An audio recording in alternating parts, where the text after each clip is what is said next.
Buon pomeriggio da parte di Franco Segreto, siamo arrivati, cara Stella, al 2 dicembre? Sì, come passa il tempo, passa il tempo.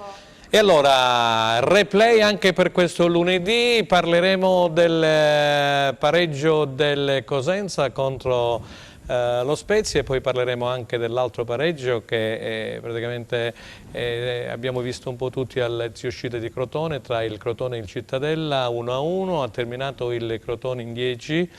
Quindi insomma è stata, come dire, una gara che non ha mandato giù né il tecnico Giovannino Stroppa né la dirigenza del Crotone, così come non è stata digerita, non è stato digerito il pari delle Cosenza. Ci sono state un po' di contestazione a fine partita, poi sentiremo anche quello che ha detto Bragli e poi parleremo naturalmente della Serie C, di questa Regina che è la capolista indiscussa della Serie C Girone C, 17 risultati utili consecutivi, 9 vittorie consecutive. La formazione di Mimmo Toscano, poi lo vedremo, per quanto ci riguarda insomma c'ha più di un piede e mezzo in Serie B, anche se le dirette concorrenti come Ternana e Potenza hanno vinto, sono a solo 6-7 punti appunto dalla Regina. Di questo e di altro allora parleremo con i nostri ospiti che io vado subito a presentare. Giuseppe Milicchio, grazie. Salve, Giuseppe, salve. Di Ionica Radio, Giuseppe che lo seguiamo sempre, specialmente nei suoi post partita. Grazie poi a Pier Giorgio Giorno di Cosenza Post e Lupi si Nasce, grazie per aver accettato l'invito e grazie al nostro compagno di viaggio e d'avventura Aldo Cennamo. Grazie Aldo. Buongiorno a tutti. E allora Stella, a te la parola, vai. Sì, stavo provando il microfono, adesso funziona, sì, chiedo scusa. Benvenuti telespettatori all'immancabile appuntamento di Replay. Si alza quindi il sipario per un'altra puntata sempre ricca di argomenti sportivi, quindi il nostro calcio e le nostre calabresi. Abbiamo visto un Cosenza in campo che poteva regalarci un risultato migliore sicuramente, ma come dico sempre io, bisogna avere fiducia e speranza nei calciatori, perché sono certa che ci regaleranno delle emozioni ben presto. Entriamo subito nel vivo del programma richiedendo alla regia i risultati e la classifica di Serie B. E allora, se siamo pronti andiamo a vedere questi risultati, eccoli qua. Cosenza Spezia 1-1, Cremonese Livorno 0-0, Crotone Cittadella 1-1, Frosinone Empoli 4-0, Perugia Pescara 0-0, Pisa Pordenone in posticipo, Salernitana Ascoli 1-1, Trapani Chievo 1-0, Venezia Benevento 0-2, Virtus Entella Juve Stabia 2-0. Andiamo a vedere la classifica di Serie B che trova sempre al comando, vediamo se la manda la regia, altrimenti la leggo. Abbiamo un po' di problemi tecnici oggi. Abbiamo sempre al comando Benevento con 31 punti, a seguire Crotone 22, Pordenone 22, Cittadella 22, Perugia 22, Ascoli 21, Chievo 21, Pescara 20, Frosinone 20, Salernitana 19, Virtus Entella 19, a seguire Empoli 18, poi troviamo Pisa, Venezia e Cremonese con 17 punti, Spezia 16, Juve Stabia 14, Cosenza 13, Trapani 13, chiude la classifica Livorno con 11 punti. E allora abbiamo visto la classifica generale, il Crotone 22 punti al secondo posto, lì in alto nonostante il pari insieme ad altre formazioni come ad esempio il Perugia che sarà la prossima avversaria del Cosenza, ma il Cosenza praticamente con 13 punti è stata acciuffata poi dalla Trapani che domenica pomeriggio ha battuto il Chievo Verona per 1-0 con un gol di Evaco. Allora facciamo un primo giro. Giuseppe, cosa non ha funzionato a Cosenza? Questa contestazione che c'è stata a fine partita, quello che può succedere è la squadra oggi pomeriggio ha ripreso gli allenamenti, li aveva ripresi già sabato perché si è giocato come tutti ricorderanno in anticipo venerdì, domenica un giorno di riposo e quindi da oggi pomeriggio sono ripresi gli allenamenti per questo post, perché poi si giocherà lunedì prossimo alle 21 a Perugia contro la formazione di 8. Vai Giuseppe. Insomma, la domanda non è semplice, hai fatto una domanda con una risposta che deve essere veramente ad ampio respiro. Sicuramente. Allora, da dove cominciamo? Da dove vuoi?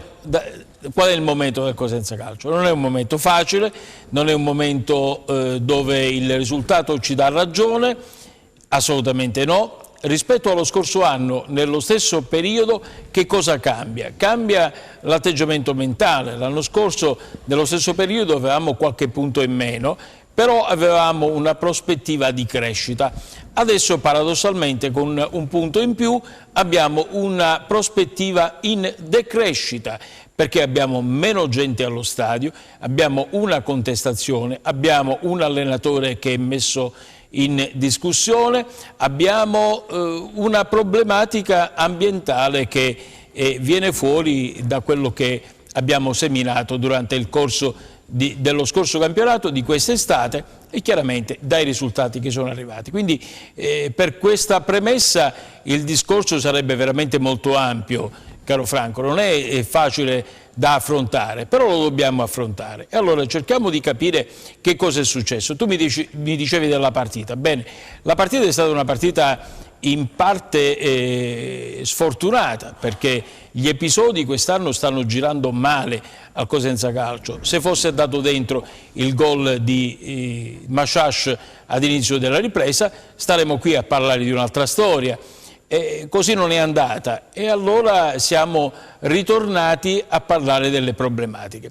Fine partita, le dichiarazioni di Trinchera, le dichiarazioni di Braglia, una fiducia, se voglio dire, ribadita a tempo, un direttore generale che ancora dobbiamo conoscere, perché probabilmente proprio dalle sue parole riusciremo a capire quello che sarà il futuro immediato del Cosenza Calcio. Benissimo, allora grazie Giuseppe per questo suo primo intervento. Sentiamo allora Pier Giorgio Giorno di Cosenza Post. Dice Giuseppe, servirebbe una risposta ad ampio respiro. Tu come hai inquadrato la situazione del Cosenza? È una situazione un po' delicata per via della classifica generale, per i 13 punti, perché a 5 giornate dalla fine del girone di andata sono pochissime. Però io vorrei ricordare a tutti i nostri telespettatori che ci seguono che l'anno scorso il Cosenza girò a 19 punti e poi ne ottenne 26 nel girone di ritorno. È pur vero che ogni partita e ogni campionato ha una storia a sé, però insomma, mai dire mai. Pierluigi, vai tu. Sì, Franco, ha detto bene già Giuseppe, è una situazione difficile quest'anno ed è una situazione, se vogliamo, di déjà vu rispetto alla passata stagione, perché anche leggendo i vari commenti sui social sembra di rivivere le stesse emozioni di appunto 12 mesi fa. Il Cosenza sì, sta annaspando nei bassi fondi della classifica, però al momento vedo che c'è un gruppone a 3, 4, 5 punti di distacco, cioè la Serie B ci ha sempre insegnato che fin quando il distacco si mantiene in una forbice di 5-6 punti tutto può succedere. Io ricordo, parlavo anche a microfoni spenti, che l'anno scorso addirittura la Salernitana girò nel girone d'andata al terzo o quarto posto e poi ha fatto addirittura i play-out, quindi ciò che voglio dire, in Serie B bastano veramente 2 vittorie consecutive per risollevarti dai bassi fondi e magari guardare ad altre prospettive, come se perdi 2 partite consecutive ti ritrovi lì. La nota positiva che mi fa ben sperare per il futuro è Rivière, perché il Cosenza finalmente c'ha un attaccante che se gli dai il pallone te la butta dentro, quindi Rivière, anche se è al 60 Di più. infatti è arrivato in una condizione che ancora sarà al 60-70%, però questo signore come tocca il pallone la butta dentro, quindi se magari riusciamo a trovare una maggiore compattezza sia in difesa sia a centrocampo, sono convinto che il Cosenza, pur nelle di difficoltà, può risalire la china. Allora andiamo su Aldo Cennamo. Aldo, allora tu hai sentito Giuseppe Milicchio e poi hai sentito anche Pier Giorgio Giorno. Che idea ti sei fatto tu di questa squadra? Molti ci scrivono poco carattere, una squadra che non ha grinta, determinazione, non ha un'anima, cioè è una squadra che in questo momento è in difficoltà, e le squadre quando sono in difficoltà, come un po' quando ci si trova dei figliuoli in famiglia, vanno sicuramente aiutati. Questo è il mio pensiero. Io penso che quello che hanno detto i miei amici li sposo in pieno, ma quello che io voglio aggiungere qualcosa in più rispetto a questo ragionamento, nel senso che io ho visto una squadra onestamente non cattiva, una squadra un po', non dico demotivata, una squadra un pochino distratta. Probabilmente qualche giocatore, ho visto anche qualche che quando preferiva nascondersi più che avere la palla e giocarsela in un certo modo, cioè c'è un timore, c'è un'ansia nella squadra che secondo me ha bisogno di essere assolutamente da parte di questo grandissimo mister eliminata. Ma io penso che quello che c'è, poi l'instabilità, ecco, tu parlavi a tempo, quasi a tempo. Ho sentito. Assolutamente, sì. Questa instabilità, questo fatto che Braglia venga messo quasi continuamente in discussione, ma voi pensate veramente che non si ripercuote poi quando i calciatori vanno in campo? È un fatto, è normale, i giocatori sono fortemente legati al suo allenatore, il pubblico è fortemente legato al suo allenatore, tutto questo, questa instabilità, questo continuamente far pensare, che poi non sarà anche vero, perché probabilmente non è vero, ma questo far pensare che Braglia da un momento all'altro potesse essere eliminato, cacciato, sostituito, secondo me si ripercuote fortemente sulla psicologia di questi giocatori, che è già fragile, ma non perché i giocatori non sono bravi, è la classifica che ti fa essere fragile, perché il pallone tra i piedi gli scotta a questi ragazzi, perché abbiamo visto... In negativo questo, in negativo Aldo, e quindi però... bisogna assolutamente trovare il modo di scuoterli e far diventare questa attiva dal punto di vista calcistico, per far sì che questi arrivano i risultati e questi risultati portano il Cosenza in una situazione di classifica migliore, perché i giocatori ci sono, io li vedo, però purtroppo c'è questa incapacità in questo momento di essere squadra cattiva, quando va in campo col coltello tra i denti per cercare con lo Spezia questo non l'ho visto, onestamente. Guarda Giuseppe, qui arrivano un sacco di messaggi, a voler leggere tutti, insomma ci vorrebbe un'intera trasmissione, chi non si sente rappresentato dalla società, chi così, chi colà, chi la vuole cotta, chi la vuole cruda. Sappiamo tutti che quando i momenti, allora, ci sono dei momenti anche nella squadra di Serie A, ieri sera per esempio è stato messo in croce Buffon, no? Per quello che è successo nel pari tra Juventus e Sassuolo, voglio dire, però... Cerchiamo di fare una trasmissione un po' costruttiva, perché ci siamo tutti Franco, a dire noi dobbiamo essere... non ci rappresenta, stanno arrivando un mare di messaggi e allora insomma... Franco, noi dobbiamo essere equilibrati, dobbiamo leggere le cose per come sono, no? Allora, cambiare per esempio il tecnico, e solitamente nel calcio si fa così. Ne abbiamo due esempi in questa stagione. Hanno cambiato a Cremona e il risultato è stato peggiorativo. È vero. Hanno cambiato ad Empoli. Possiamo dirlo, è arrivato Baroni al posto di Rastelli, ma non è che sia cambiata granché. Assolutamente. Ad Empoli, anzi, hanno non peggiorato, hanno doppiamente peggiorato. È arrivato Muzzi. E quindi è andato via Bucchi. Non è che non dovesse esserci il cambio, ma quello è il cambio in quanto progetto tecnico di quello che tu vai a vedere sul risultato. E allora il mal di pancia che arriva in quel momento e porta al cambio dell'allenatore. Noi a Cosenza dobbiamo ragionare, secondo me Franco, in una logica completamente diversa, in una logica che è poi sfociata nella contestazione allo stadio. Ricordate, la stessa contestazione venne fuori dopo Cosenza Rende. Sì. Bene, da quel momento in poi il Cosenza riuscì a svoltare pagina e a fare quello che ha fatto. Non è detto che la cosa possa ripetersi per una consecuzione temporale, però attenzione a buttare a mare tutto. Allora, dobbiamo semplicemente ragionare su quello che è successo in questo campionato, dove ci sono dei dati oggettivi. Allora, abbiamo costruito una squadra con molto ritardo e questo lo ha detto il direttore sportivo, lo ha detto l'allenatore, lo ha ammesso anche la società. Abbiamo sbagliato l'approccio ad alcune partite perché cambiando determinati giocatori nella squadra non sempre riesce ad avere il risultato giusto, quindi abbiamo perso partite che sostanzialmente erano anche positive dal punto di vista visivo. Abbiamo perso con il Pescara e con la Salernitana, due partite che per errori dei singoli. Siamo andati avanti, abbiamo cercato di trovare un gruppo e non ci siamo riusciti. Ora siamo arrivati al punto della svolta. Che cosa vogliamo fare? Vogliamo rompere il giocattolo? Lo possiamo fare tranquillamente. Vogliamo andare dritti su quello che riteniamo che sia il problema, cioè cambiare l'allenatore? È la cosa più facile.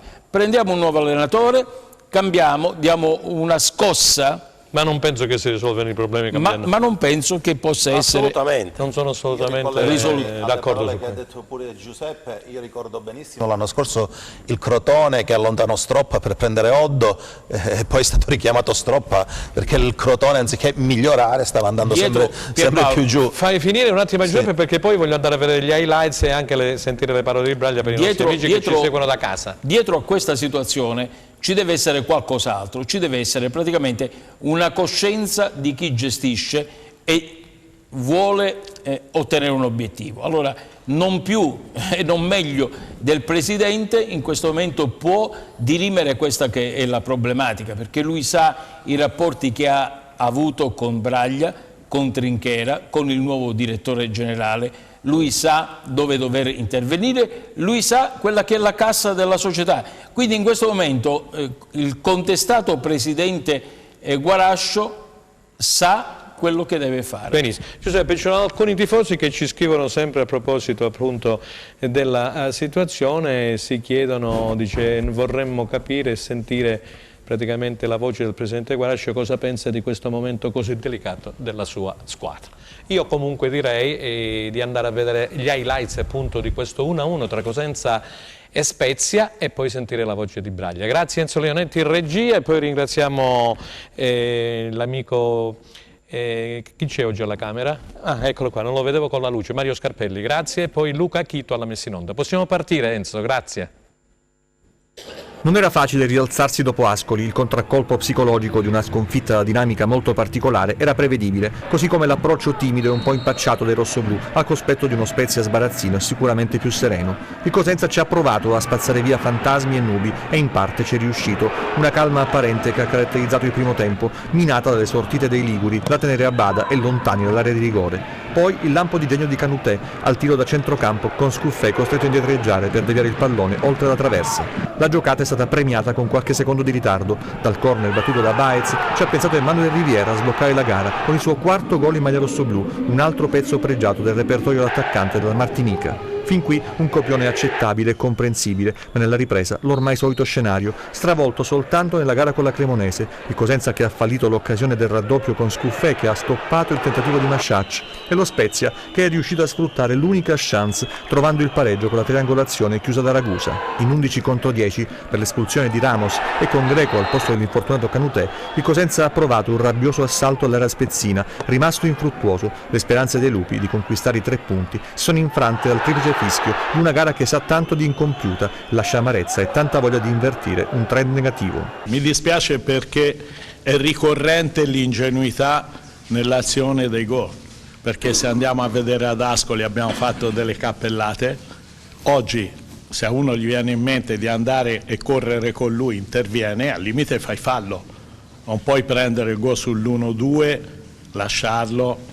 Poi ce ne va bene una che Capella lo tocca e va 10 centimetri più là della mano di Perina, però sono dati di fatto, risultati non riusciamo a tenerli, perlomeno non nella misura dell'anno scorso, perché è la verità, è inutile nascondersi, perciò qualcosa vuol dire che anche noi stiamo sbagliando, che dobbiamo migliorarci, perché è un dato di fatto, se una squadra non riesce a portare in fondo quelle 4-5 volte che va in vantaggio anche di 2 gol, vuol dire che dobbiamo migliorarci e questo è un dato di fatto, qui nessuno si può nascondere. E allora abbiamo ascoltato anche le dichiarazioni di Braglia e vorrei ricordarvi che poi dopo la prima pausa pubblicitaria avremo una telefonata con Andrea Agostinelli, ex giocatore della Lazio, ex allenatore di tante squadre, e ora fa la seconda voce, quella tecnica per Rai Sport. È stato a Cosenza, ha commentato la partita con il collega Galati su Rai Sport venerdì sera e poi sentiremo anche dalla sua viva voce che impressione ha tratto di questo Cosenza e secondo lui di cosa soffre in questo momento la formazione di Piero Braglia. Allora Giuseppe, c'è una domanda di Stella per te. Sì, Giuseppe, il Cosenza è una squadra che non riesce a mantenere il vantaggio. Secondo te è un problema fisico o mentale? È fisico e mentale. tutte e due, no? Perché così io aggiro la tua domanda e vado alla risposta e vado in calcio d'angolo, no?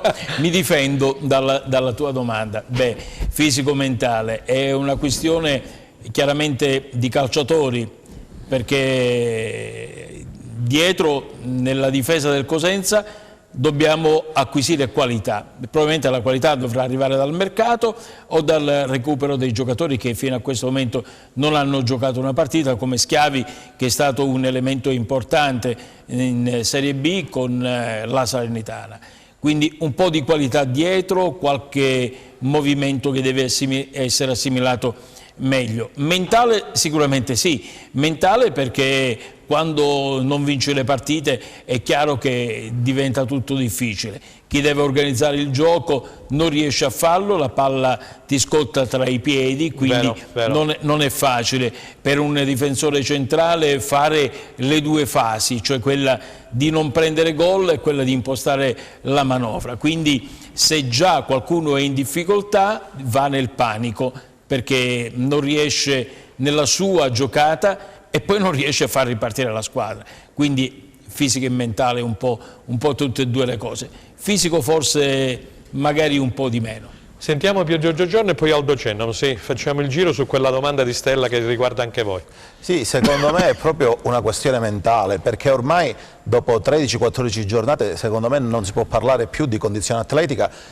Cioè è vero che i calciatori sono arrivati in ritardo, ma signori miei hanno 28, il precampionato penso hanno che sia stato 28 fatto 29, no? 30 anni, quindi dopo 4 o 5 partite dovrebbero entrare in condizione. Il problema secondo me purtroppo è mentale, cioè perché mentre l'anno scorso avevamo gli stessi punti, però in campo io vedevo, se mi lasciate passare il termine, un po' più cazzimma in campo, c'era più cattiveria, vedevo un gruppo più coeso. Quest'anno spesso e volentieri il Cosenza sta andando in vantaggio e poi si fa raggiungere. Io ricordo le partite in casa col Venezia, addirittura quella clamorosa con l'Ascoli, col doppio vantaggio contro lo Spezia. Cioè, il Cosenza è una squadra che comunque gioca, ha delle qualità tecniche, però poi purtroppo a mio avviso non c'è coesione tra i reparti, tra la difesa e il centrocampo, e come ha detto Braglia benissimo in conferenza stampa, bisogna fare falli, perché quando tu sei in difficoltà e sei in vantaggio, se un giocatore ti salta devi fare fallo. Cioè il Cosenza è una squadra che non fa falli, cioè è poco cattiva,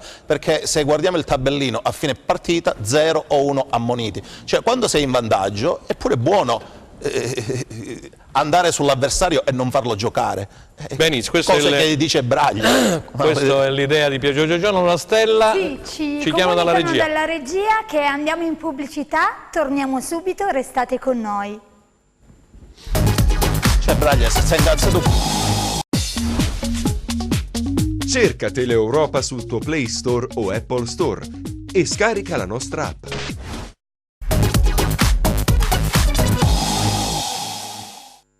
Allora, seconda parte di replay, c'è anche qualche telespettatore che ci scrive, perché c'è Giuseppe Milicchio qui, insomma tu e l'amico Pippo Gatto che salutiamo, siete usciti indenne da una situazione un po' particolare, insomma, dopo la trasferta di Ascoli. Giusto, ti do 30 secondi per salutare questi amici che vorrebbero sapere e capire dalla tua viva voce quello che realmente è successo. No, Stella? Sì, sull'autostrada. Perché, guarda, scusa se rido, però giustamente sull'autostrada a beccare un cinghiale veramente ci vuole sfortuna, perché è improbabile una cosa del genere. Ci dispiace, ci è dispiaciuto tantissimo quando abbiamo visto l'importante è che siete sani e salvi. Adesso molti sì, oltre a seguire la nostra trasmissione, adesso ci hanno chiesto appunto se puoi intervenire sull'argomento. Ma giusto 30 secondi, che poi abbiamo Agostinelli al telefono. Niente, ci scherziamo su. L'avremmo voluto portare a Cosenza, come tanti hanno detto, no? Magari per cucinarlo, e allora a quel punto io faccio un pensiero a quello che è un nostro grande amico. Oggi, anzi ieri sera, è venuto a mancare il cugino, è vero. E quindi magari l'avremmo potuto portare da lui per cucinarlo a Di Pignano e mangiarlo veramente in quel modo conviviale dove tutti i tifosi del Cosenza sono passati e spero passeranno nel prossimo futuro, perché vabbè, è stato questo incidente. Allora, nel frattempo che ci mettiamo in contatto con Andrea Agostinelli, Aldo, era il tuo turno, volevi Il mio turno è che, intervenire dopo che hai visto gli highlights, hai sentito le parole di Piero Braglia, no? Franco, la partita io l'ho vista in televisione, era a Roma, quindi non è che... la partita è stata analizzata bene da Milicchio. Io l'ho detto, non ho visto la squadra come una squadra, non l'ho vista cattiva la squadra. Quando sei in una situazione di classifica così deve essere cattiva, deve essere in campo determinata, non devi lasciare nulla all'avversario. Invece purtroppo c'è stata anche quest'altra volta una situazione in difesa. Abbiamo preso gol che sono evitabilissimi, non capisco il motivo, probabilmente c'è qualche giocatore che non sta bene fisicamente, ha dei problemi, perché altrimenti prendere questi gol, quando tu in Serie B sei in vantaggio 1-0, non devi mollare, devi continuare a giocartela, come ha detto Miri, se avessimo fatto il secondo, ma se lo avessimo fatto, purtroppo non l'abbiamo fatto, quando non va il secondo gol devi giocare con quella determinazione per cercare di portare a casa i 3 punti. Non è stato possibile, andiamo a Perugia a giocarci sta partita. Ne parliamo dopo. Ma il Cosenza non può assolutamente mollare, deve salvarsi a tutti i costi. Ne parliamo dopo perché abbiamo al telefono Andrea Agostinelli. Buon pomeriggio, grazie mister, io che chiamo sempre mister. Buon pomeriggio a voi. Allora, Andrea Agostinelli, collaboratore di Rai Sport, voce tecnica, lo abbiamo visto al San Vito Marulla insieme al collega Galati. Allora, che partita è stata questo Cosenza Spezia e di questo Cosenza che impressione ha ricavato Andrea Agostinelli? Ma io ho ricavato una buona impressione, devo dire che gli manca a questo Cosenza per me una continuità di rendimento in certi momenti della partita, dove nel momento in cui prende il sopravvento la squadra avversaria non riesce a gestire bene la situazione, ecco, perché non può essere sempre che tu domini una partita per 90 minuti,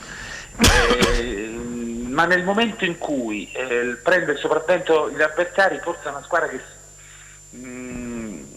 gli prende un po' di paura, ecco, ovviamente, un po' di paura, per i risultati che non vengono, questo insomma mi dà l'idea, ecco. Diciamo che Agostinelli tante volte da allenatore si è trovato forse in queste situazioni, ma come se ne può uscire? Perché qui la piazza è una piazza passionale, dopo 15 anni c'è stato il ritorno in Serie B, lo scorso anno Braglia ha fatto un miracolo con Trinchera, con Tutino, con Palmiero, con Dermaco, che oggi sono giocatori, voglio dire, che militano 2 in Serie A, 1 in Serie B, Palmiero anche se è infortunato nel Pescara. Come se ne può uscire in queste situazioni, mister?